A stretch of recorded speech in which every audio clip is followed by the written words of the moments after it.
Hello guys! Welcome to my video. Dito ay iba-vlog ko ang aking journey sa stock market, sa Philippine stock market. Disclaimer, this is not a recommendation to buy, to sell, or to hold stocks. Investing and trading comes with risk. Do your own due diligence. Ngayon, una nating titingnan ng Philippine Stock Index, ang PSEI.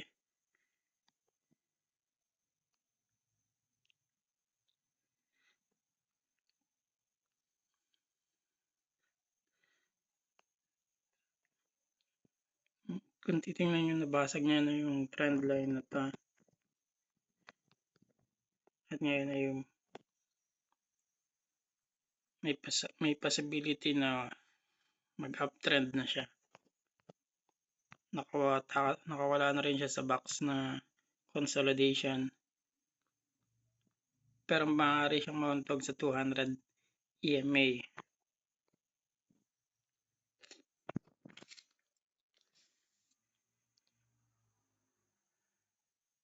Ang mga stocks naman na binabantayan ko para sa position trading ay para sa January 5 hanggang January 9, 2026.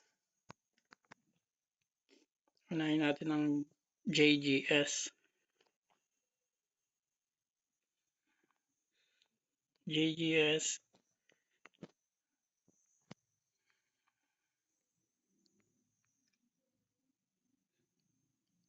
kung titingnan nyo, nakatakas na rin siya sa downtrend sa line na to. At maaaring makiat na siya. May possibility na umakyat siya. Pero pwede din siyang bumaba. Next is GSMI.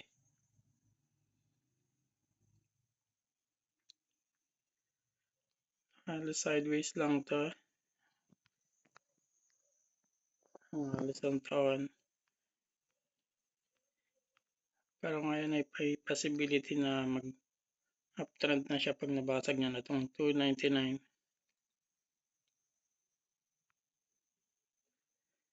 Next is RCB.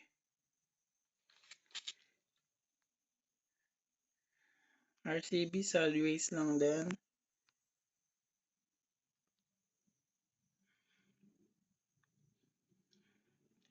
Ang hinihintay ko lang dito ay mabasag din tong line na to, itong blue line. Next, AUB.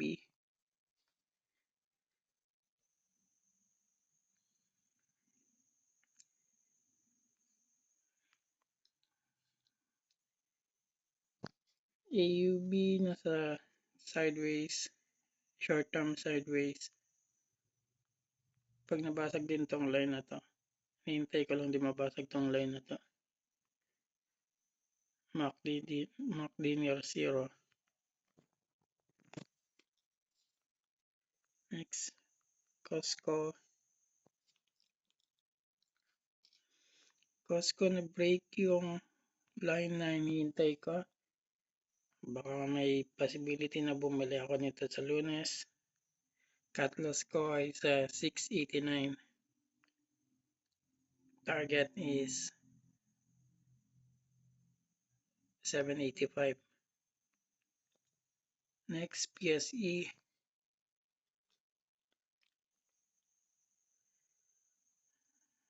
PSE nasa sideways din.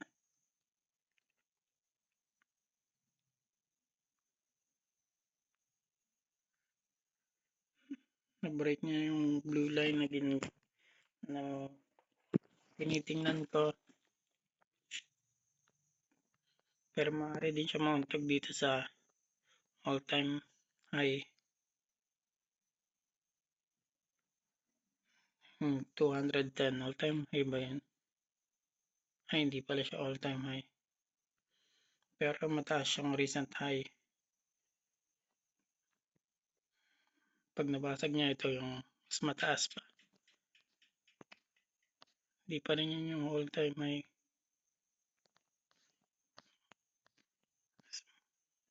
Tagal na.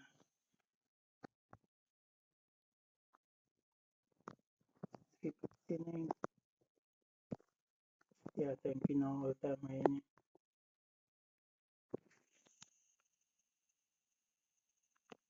420.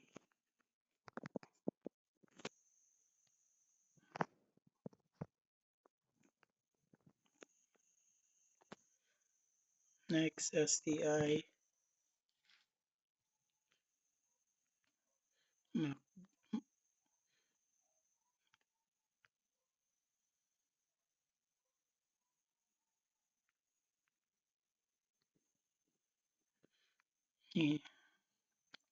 Hinihintay ko lang mabasag tong line na to sa 148.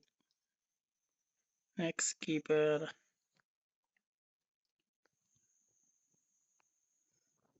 Sa keeper, may position na ako sa keeper. Bumili ko ng January 2 dahil nag-breakout siya sa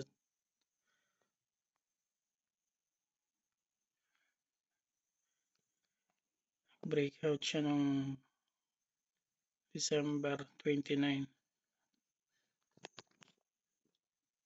Pero red candle na siya ng January 2. Cut loss ko bumaba pa, cut loss ko ay sa 226. Next, PPC. PPC, nabasag na rin yung blue line na ginawa ko. Sayang, hindi ako nakasakay. Sana mag-pull back muna siya dito. Bumalik siya sa 13. Makabili ako. Cut loss is 12.57. Target 14.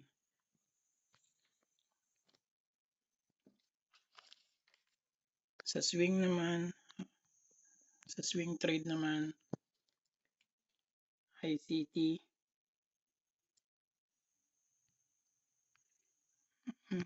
Nag-a-uptrend ang ICT.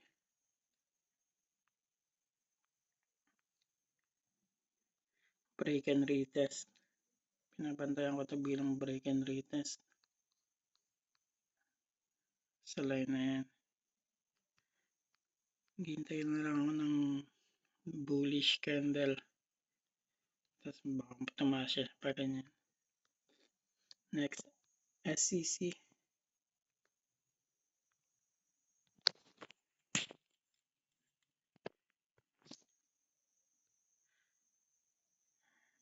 SCC tumama sa support.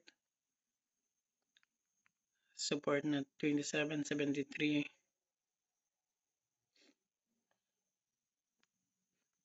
Baka pwedeng umakyat. Kapag hindi, pag lumusot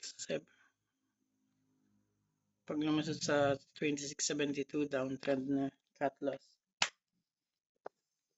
Next, rock.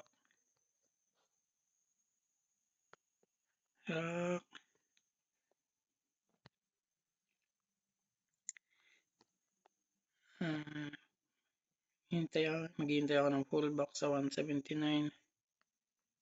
Cut loss. Pag nabasag yung 165. SPC. Next, SPC. Basag din niya yung basag din niya yung blue line na downtrend, kaya umakyat. Hindi ko nahabulin to. Maghihintay na lang ako ng retest ulit sa blue line. Next, Shell PH.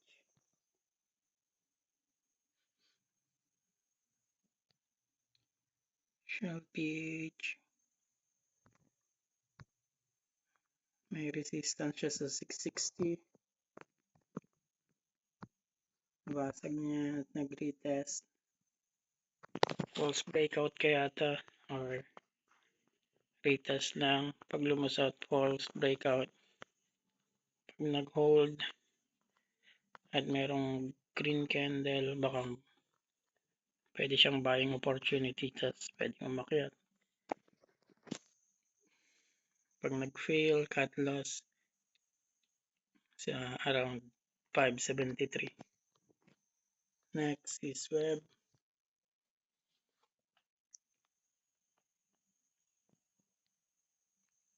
Web uptrend, breaking retest. Yeah, na-break, nire-retest. Medyo late na ito. Dapat dito sana ako nakabili ng December 19 pa. Pag nag-retest pa siguro ng isa pa. Pag lumusot, cut loss around 550. Next, Del Monte.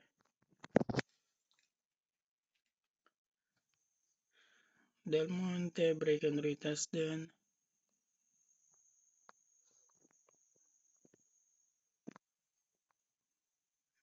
Pag kami sa baba, makyat. Down, tapos nag-break. Ngayon nagre-retest. Possible retest. Tapos pwede siyang makyat ulang tuloy-tuloy.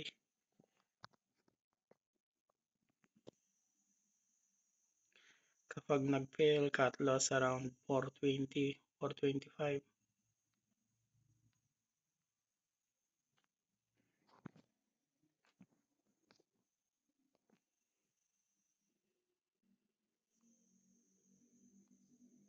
Yun muna sa ngayon. Salamat.